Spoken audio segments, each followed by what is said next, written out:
V dnešnom videu som si kúpil rôzne veci z podvodných reklam z internetu a v dnešnom videu otestujeme, či sú vážne užitočné. OK, takže máme tu prvé video, kde môže vidieť, ak týpka kradne nejakému staršiemu pánovi mandarinky. Ale pozor, hej, ona mu neukradne všetky. Ona má na to špeciálnu vecičku, ktorou vie rozdeliť obidve sáčky naraz. A ako môžete vidieť, aj tuto to funguje trebárs u čipsov, ako tuto môžete vidieť. Keď si kúpite moc veľké čipsy, tak si ich môžete takto zlepiť a potom si ich zase otvoriť. OK, takže máme to tu a teda mňa fakt zaujíma, že či to bude fungovať, či to reálne zlepí nejaký ten alobal. Jo, vyzerá to nejako takto. A ja som si na to prichystal túto pekne takúto nádhernú už starú tašku, ktorú sa budeme pokúsiť zlepiť. A OK, poďme to teda skúsiť. Ja si to takto zoberem a mali by sme s tým takto opatrne ísť, aby sa to kompletne celé zalepilo.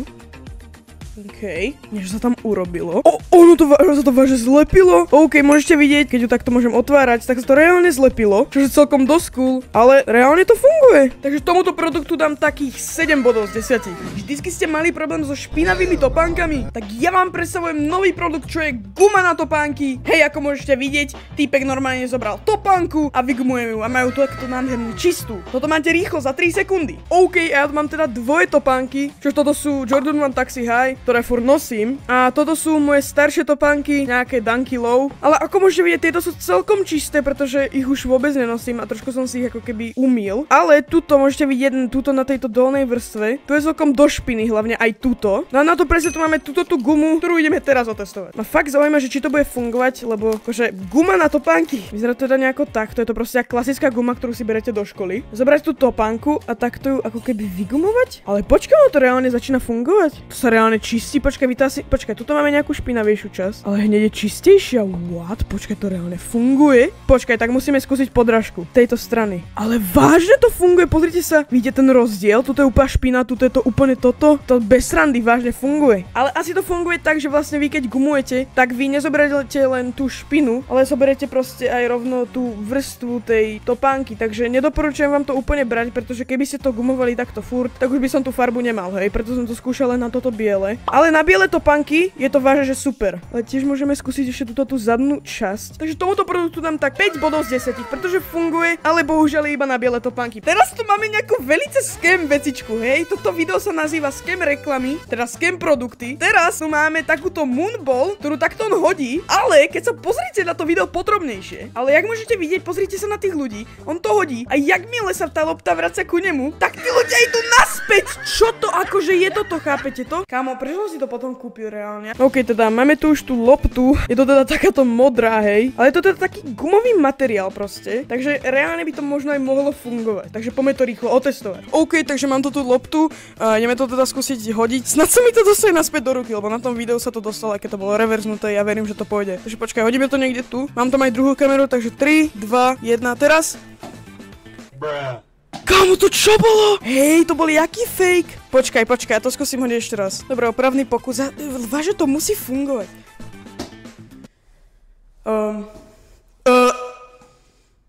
Dobre, tak ja sa to hodil úplne niekam mimo. Ale podľa mňa to aj tak nefunguje, pretože tá lopta není proste až tak bouncy, aby proste išla to na vašu ruku. Lebo ako ste mohli vidieť na tom prvom záberi, ona išla trochu hore, ale nešla úplne do mojej ruky. A ten druhý záber proste som úplne niekam inam hodil.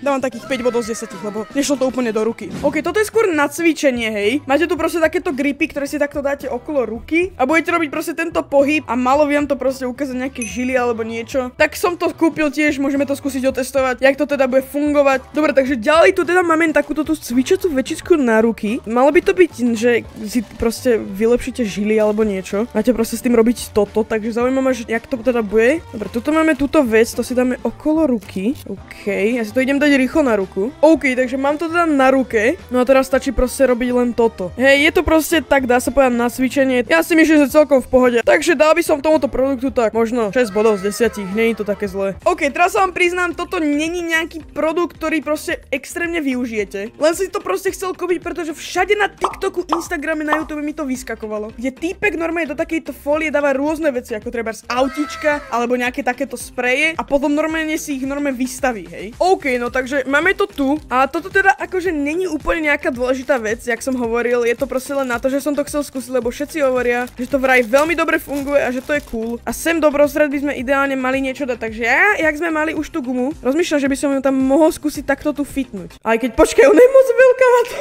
OK, skúsime tam fitnúť tieto tu fejkové Airpody. Ja tam skúsim najprv fitnúť iba tento jeden. To sa proste tomu nič nestane. Hej, super, wow, mám fitnutý jeden Airpod fejkový. OK, dobre, a teraz tam skúsime fitnúť takto tú krabičku. Úplná pohoda treba, to som nečakal. Ja som myslel, že sa to rozbije, len teraz jak to otvorím. Dáte si tam Airpod fejkový, hej, a zatvoríte si to. A máte proste takúto mini skrinku, hej, ale ja neviem, není to také zlé. Keď chcete mať nejaký dizajn do vašej izby, tak kľudne si to kúpte. Ja tomu dávam takých 6-10, funguje to. OK, a náš finálny produkt je tak trošku kuchársky produkt, hej, ale podľa mňa celkom užitočný, pretože vždycky ste mali váhu a lyžičku. Ale proste vždycky ste si tou lyžičkou naberali tie súroviny, ktoré chcete odvážiť. Museli ste to dať na tú váhu, potom z tej váhy to zase vybrať niekam inám. Tak ja vám predstavujem lyžičkováhu. Áno, ako môžete vidieť na videu, týpek to normálne nabere, všetko mu toto ukáže, koľko to má gramov presne. A kľudne tam môžete zmerať aj vajce, neviem čo všetko, potom to môžete nabiť, on sa vám to nabije. Ja si myslím, že veľmi užitočné, takže poďme to rýchlo skúsiť. Dobre, ale teda ten posledný produkt je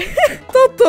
To je hrozne vtipné. Ale dobre, už mi to prišlo trošku porozpadnuté. A poďme to teda otestovať. Je to proste takáto lyžička, ktorá vlastne má aj váhu v sebe. To vyzerá jak cyberpunk lyžička, to je nejaká lyžička z budúcnosti proste. To vôbec neviem prečítať, halo. Dobre, ale ja už som tam teda dala nejakú takú baterku a poďme to teda pustiť. 8, dobre, tak to som úplne nechcel. Takže my to môžeme normálne vynulovať. A musím si niečo priniesť, skúsime tam dať túto loptu, že čo sa stane. What? Prečo to neváži? Dobre, už to začalo vážiť, Hej, to je nejaké divné, kámo, to je úplne pokazené. Teraz mi to tu furt skáče, ale poďme skúsiť si nabrať nejaký cukor alebo nejakú sol na to. OK, takže mám tu teda šošovicu a poďme to teda skúsiť. Ja to musím zase dať na nulu. Takže nasypeme to tam a uvidíme, že či to zváži celé. Hej, čo sa to deje, kámo, tam furt skáču nejaké čísla? Kámo, teraz mám všade šošovicu, super. Ale radšej si kúpte normálnu váhu, vážený. Zase, nekupujte si to, je to blbosť, hej, ja som to chcel len otestovať. OK, ľudia, to by bolo všetko. Ak sa to páčilo, môžete like, obrizvonček a vieme sa pri ďalšiu. Zatiaľ. Čus!